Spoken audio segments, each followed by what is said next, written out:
What's going on, everyone?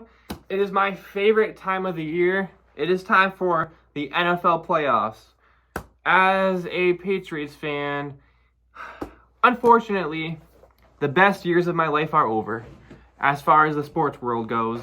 Had Brady my whole entire life. I saw 6 Super Bowls. 6 Super Bowl wins, not 6 Super Bowls.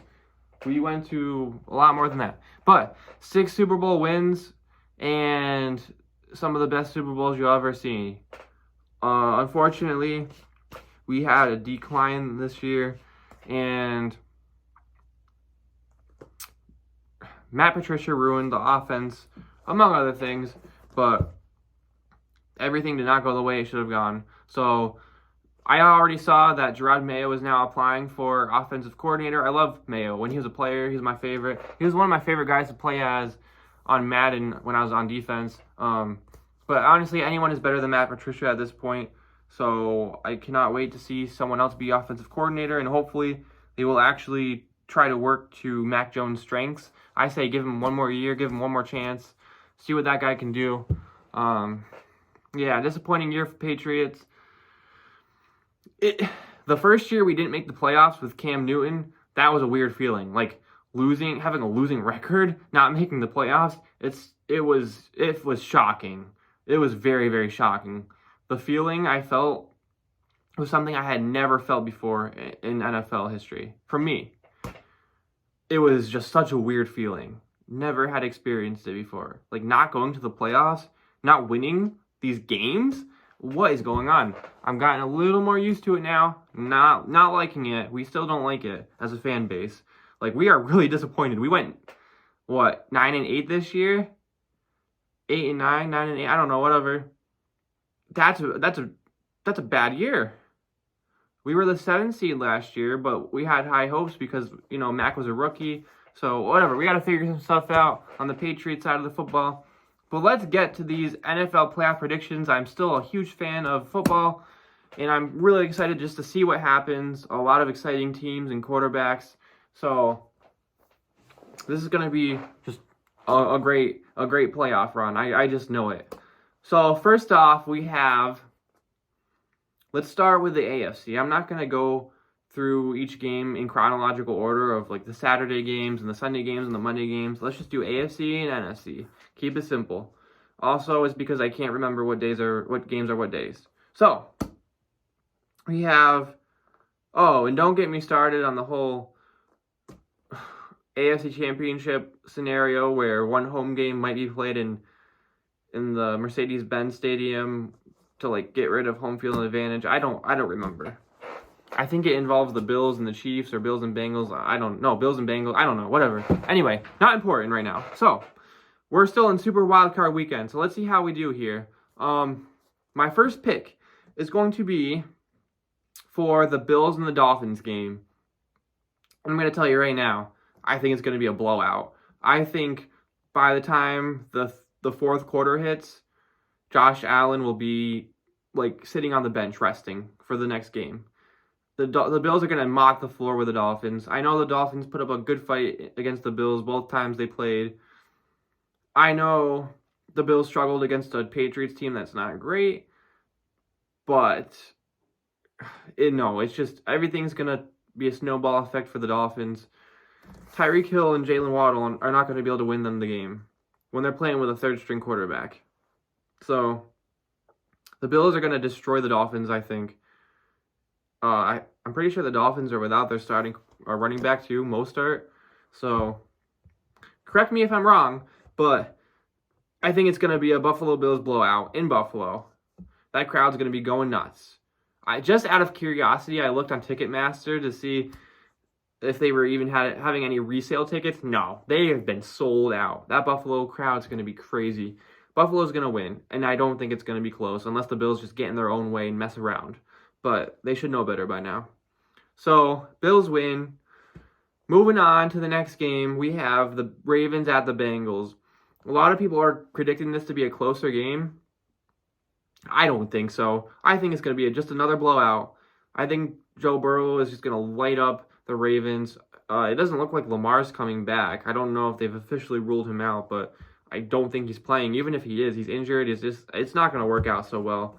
His knee's injured, and one of his major strengths is running, so it's not going to really make him super effective. Their backup quarterback is injured, very similar to the Dolphins, like Teddy Bridgewater. Like the backups have injuries now, so possible third string quarterback playing for the Ravens. Either way, they're not going to win. The Bengals are going to mop the floor with them, and it's going to be another blowout. So that's what I'm saying. Bengals are moving on. They're red hot. After that, we have who was the third AFC game? I'm drawing another blank here. What is the third game that I'm free? Oh, Jags and Chargers. So this is going to be played in Jacksonville. Chargers, Jaguars. If you asked me who would win this game any day other than today, previously, I would have gone with Justin Herbert and the Chargers. I think they've just been, they really finished their season well, and they won the games, all the games they really needed to, and they earned their spot fair and square right here in the playoffs. It's hard to compete with a Chiefs team in their division. Both games they played them, I think, were pretty close, though. But you have to have at least one upset, right? So my upset is going to be the Jacksonville Jaguars against the Chargers. I just have a feeling the Jaguars at home are going to get that defense rolling, dangerously. Herbert might throw a pick six or something. He's going to be without Mike Williams, and that's going to hurt. I think the Jags defense is going to lock him down, and it's going to allow Trevor Lawrence and them, Zay Jones or whatever, to just do enough. I think it's going to be a very close game, but I think the Jags might pull this one out. I will not be surprised if the Chargers win at all. They should win the game, I would say, but I just have a feeling. I have a feeling that the Jags might pull this one out. If I'm wrong again about a game, it's probably going to be this one. But sometimes you have to go out on a limb. And I say the Chargers lose this game to the Jags in Jacksonville. Next up, we have the NFC. So now we have the 49ers and the Seahawks. And while this could be a blowout, and let me just start by saying this, the 49ers have possibly the best team out of any team. They have the healthiest team, I think. Brock Purdy has just been playing so well. The 49ers offensive line is amazing. They have Christian McCaffrey, which is just taking that offense to the next level. His threat as a wide receiver is even more than his threat as a running back, I think, as a check down wide receiver. Purdy gets a tiny bit of pressure, checks it down to McCaffrey, and the dude takes it 40 yards to the house. But besides that, you've got George Kittle, a top 3 tight end. You have Deebo Samuel, a top 5 wide receiver who can do all sorts of crazy things. Brandon Ayuk, this is a dangerous, dangerous team. You cannot underestimate the 49ers right now. Playing at home against the Seattle Seahawks, which I believe they beat them both times this year. I could be wrong, but I might be wrong. But I'm pretty sure they beat them both times. I still think this could be a close game. This might be closer than most people think. I think Geno and DK and Tyler Lockett might do a little something. But I say the 49ers take this one at home. And the 49ers have potential. They have, I think, the most potential to win the Super Bowl. But here's the problem. Brock Purdy is a rookie, and he's inexperienced, and the 49ers are only going to get as far as Brock Purdy can maintain himself. He doesn't have to do anything too crazy, but he just cannot have a game where he plays like a rookie. He cannot have a game where he just starts turning the ball over and gives the other team a chance. That's not going to work. Okay, he just has to be what he's been, and that's a good quarterback. Will the inexperience show when the pressure's on and he's playing some playoff teams and playoff intensity? That's the thing. You never know. But I'm not picking against the 49ers for this game. No way. You could have an upset happen.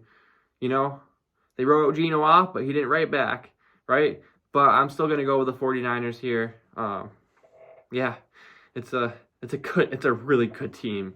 Think about it last year. They were in the NFC Championship, and Garoppolo wasn't really playing all that great. So We'll see what happens here. And then after that, we have the Vikings and the Giants. If I have one more Giants fan or one more person tell me that the Giants are going to beat the 49 or beat the Vikings on Sunday or whatever day they play, I don't want to hear it. Okay? Listen. The Giants are not going to beat the Vikings. I don't care how non-primetime Kirk Cousins is. I don't care. Oh, the Giants are built for the playoffs.